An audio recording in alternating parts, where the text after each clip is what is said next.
So now we are done with the first and zero conditional. Let us now move on to the second and first conditional, beginning with the second conditional. Let's see. Ayan. Kapag second conditional, nag-i-imagine tayo ng ibang present. We want to imagine that the present situation is different. It is only 1 to 49% possible. Ito po yung mapapasabi kayo ng kung ganito sana tayo ngayon, edi sana ganito ang nangyari. Let's look at the example. If there was no COVID, we would be in school. Tagalogin natin. Kung wala sanang COVID, edi sana nasa school tayo ngayon. Nag-i-imagine ka ng kasalukuyan ng present time na walang COVID. Kabaligtaran siya noong nangyayari kabaligtaran siya noong tunay na nangyayari sa ngayon. So kung ganun nga yung sitwasyon, kung wala ngang COVID, ano yung pwede niyang kalabasan? E di sana nag face to face tayo. Let's see other examples. Here. The first example here is this one. If I spoke Korean, I would be a K-pop idol. So ako, let's say, ako yung nagsasalita. This very moment, hindi ako marunong mag-Korean. Pero sa imagination ko, ang gusto kong present ko, ang gusto kong kasalukuyan na nangyayari sa akin, ay marunong akong mag-Korean. Para sa ganun, pwede akong maging K-pop idol. I am imagining a different present. Let's see sample 3. If I was the president of the Philippines, I would stop the use of face shields. Unang tanong, ako po ba ang president ng Philippines? Hindi naman po. Ako lang po ay nag-i-imagine na kung ngayong oras na to, ako yung president ng Pilipinas, ito yung gagawin ko. Again, I am simply imagining what I want my present to be like. I am simply using my imagination kung anong kasalukuyan ang gusto ko sanang nangyayari sa oras na to. The last type of conditional is the third conditional. It is also called the past unreal conditional. It has a 0 chance of happening. Hindi po siya mangyayari. Miss, bakit?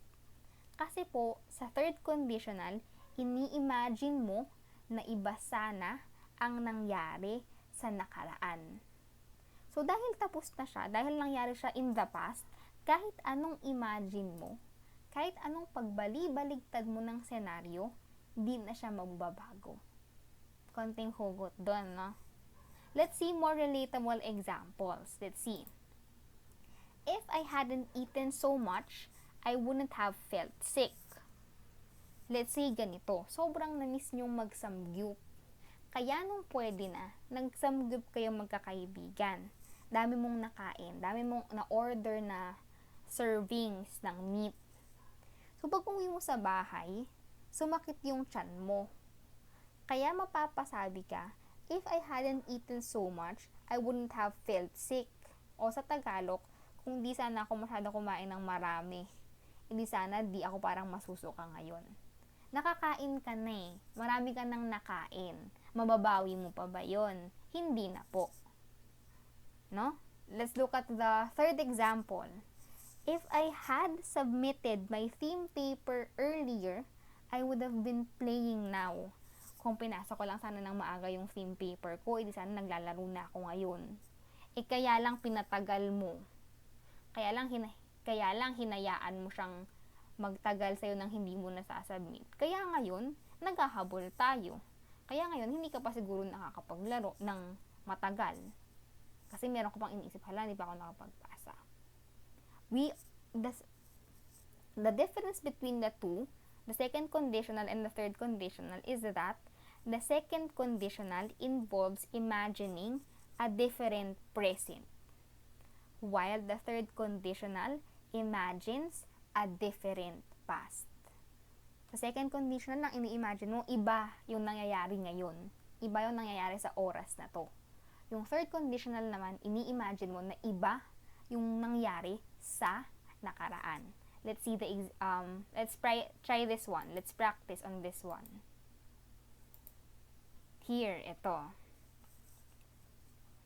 If I had confessed to him, we would have been together now. What do you think is this one? Second conditional or third conditional? If nalilito po, ano lang po ito? Patterns. Let's review, no? Ano yung patterns ng dalawa? For the second conditional, it's simple past, comma, would, plus the base form of the verb. Again, for the second conditional, it is simple past, comma, would, plus the base form of the verb. While, the third conditional, it's the past perfect, comma, would have, plus past participle.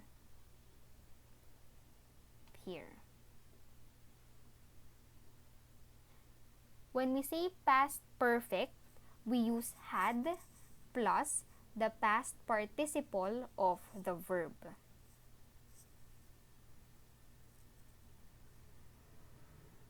Sorry about that. So the first one, since dun sa first half ng sentence, if I had confessed to him, may had na doon, yun na yung first clue word nyo, had. So, alin po ba doon sa dalawa?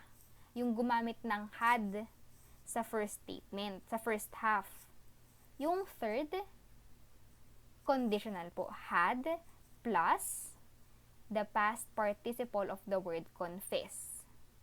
And then the second half, dapat meron siyang would have. Pasok din po yung itong first sentence natin. So therefore, this entire sentence, this first sentence, is written in the third conditional. While for the second statement, if she saved money, she would be a billionaire.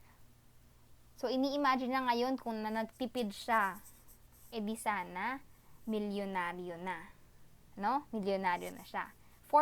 Pattern-wise, it used a simple past tense, and then, in the first half, and then sa susunod na half, would plus base form ng verb. Be is considered a verb, a be verb. So therefore, this second sentence is in the second conditional. Let's see another one. Here, if I had money, I'd fly to Korea. Let's see the pattern. Had is the past tense, and the past participle of the word have.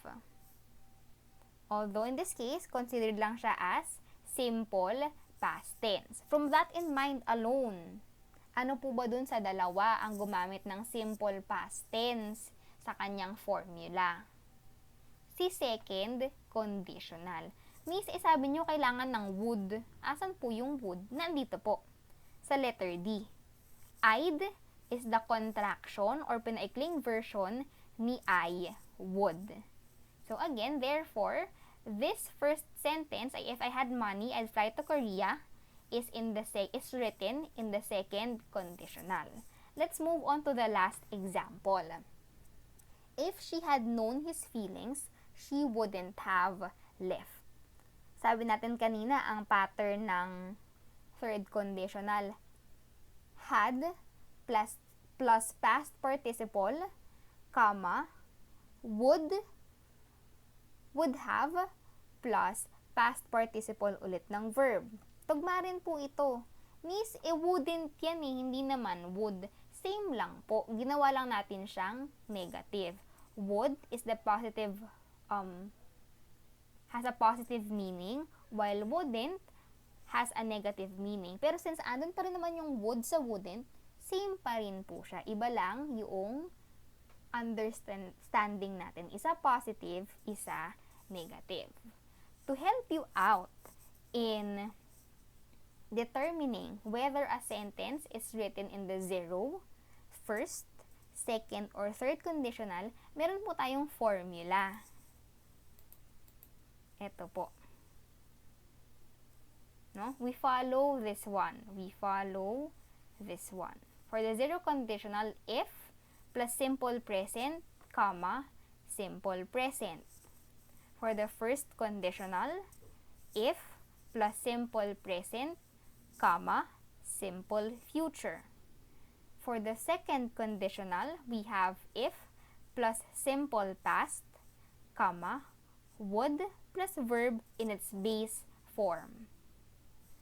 And the last one is the third conditional, which follows the pattern if plus past perfect, comma, would have plus past participle. If it confuses you, just memorize. If this lesson confuses you, one tip is to memorize these patterns. But of course, kailangan alam natin kung ano yung past participle ng verbs at kung paano natin i-form ang past perfect. Now, if you have questions about this lesson, or siguro kahit lang, Miss, ano po ba yung past perfect?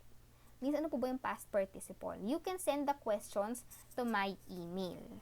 My email is avery.lapid@esps.edu.ph. Lahat po yun small letters, wala pong spaces. Again, my email is avery.lapid@esps.edu.ph. If you want, you can ask your substitute teacher to let you copy some of the notes by asking them to replay some parts of the video. If not, I can always upload this onto Orange app. Just give me until Friday. So that's all for today, grade 9. I hope everything is clear to you. Thank you!